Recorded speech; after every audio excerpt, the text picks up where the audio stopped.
ના રોજ કેન્દ્ર સરકાર દ્વારા નોટિફિકેશન બહાર પાડીને આ દિવસને સંવિધાન દિવસ તરીકે ઉજવવાનું નક્કી કરવામાં આવેલું છે, જે લગત આજ રોજ આયુર્વેદિક કોલેજ ખાતે કાર્યક્રમ રાખવામાં આવેલ છે. આ દિવસે આપણું સંવિધાન એડોપ્ટ કરવામાં આવેલું હતું.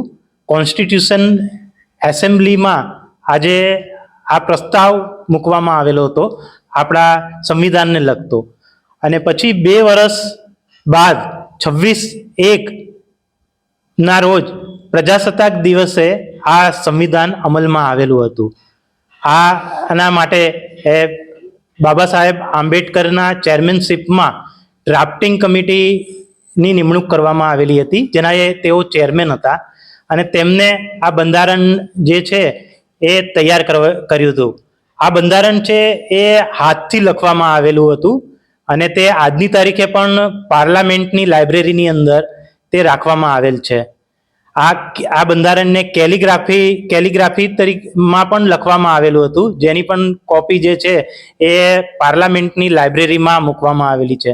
વિશ્વનું સૌથી મોટું બંધારણ એ આપણું બંધારણ છે, અને આ દિવસને 26/11 તરીકે ઉજવવાનું કેન્દ્ર સરકારે નક્કી કરેલ છે, જેથી આ દરેક વર્ષે સંવિધાન દિવસ તરીકે ઉજવવામાં આવે છે. સંવિધાન દિવસે કે પડિયાસરનું સ્વીટ વેલકમ કરશે. ડિસ્ટ્રિક્ટ લીગલ કમિટીના ચેરમેન પણ છે આપણી વચ્ચે.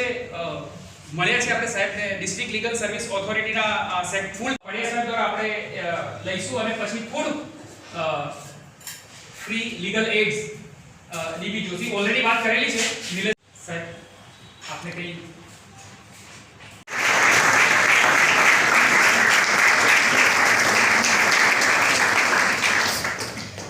એનાથી વધારે સારો કોઈ સોર્સ સંવિધાનની જાણકારી માટેનો ના હોઈ શકે એવું મને લાગે છે.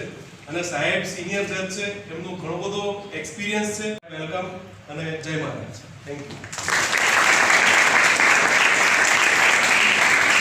કોન્સ્ટિટ્યુશનલ ડે, બંધારણ દિવસ એ શું એ ખબર નહોતી, એટલે 2015ની અંદર કેન્દ્ર સરકારે સ્પેશિયલ નોટિફિકેશન બહાર પાડ્યું 19/11.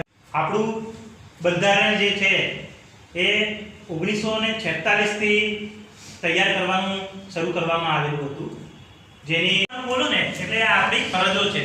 એવું નથી કે આપણે આ દેશમાં જન્મ્યા તો આ દેશનું બંધારણ છે હોય ને એની અંદર સુધારો ના થઈ શકે. આ જે સુધારો લાવ્યા હતા જ્યારે ઇમરજન્સી થઈ હતી ત્યારે અમુક સુધારાઓ લાવ્યા હતા, જેનાથી આપણા મૂળભૂત બંધારણ એટલે જરૂરી છે કે જો બંધારણ મુજબ ના વર્તવામાં આવે તો કાયદાનું શાસન રહે જ નહીં. ઉજવી રહ્યા છીએ, અને આજે 9 વર્ષ થયા જે આ શરૂ થયા, આ ઉજવવાનું શરૂ થયું એ પહેલા આ દિવસ ઉજવવા એના છે. જેમાં રામ ભગવાનનો પણ એની અંદર ફોટો છે, એટલે આ બંધારણની જે શરૂઆત જે થઈ છે એ આપણા 5000 વર્ષ જૂનું જે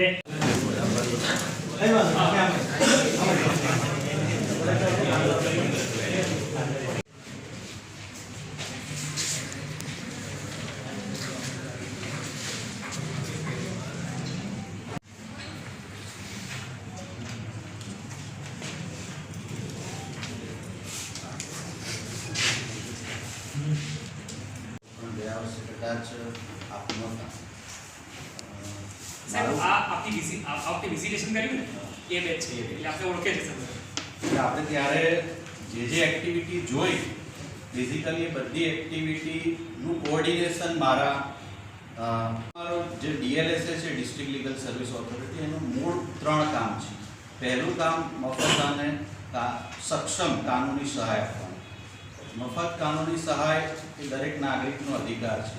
ફરીથી 40A આ જોગવાઈ કરવામાં આવી કે ભારત દેશનો નાગરિક હોય એ કોઈ પણ વ્યક્તિ હોય, કોઈ પણ કાસ્ટમાંથી હોય, એ પોતાના નાણાંના અભાવને કારણે જે એસટી એસસી કે કોઈ જ્ઞાતિ જે શેડ્યુલમાં બતાવી છે એમાં આવતા હોય, જે શારીરિક રીતે સક્ષમ ના હોય, કે એમને કોઈ ખોડ કાપણ. પછી પ્રશ્ન એ આવ્યો કે શું ભારત દેશના નાગરિક હોય અને કેસ હોય તો જ મળે? તો એવું પણ નથી. કોઈ પણ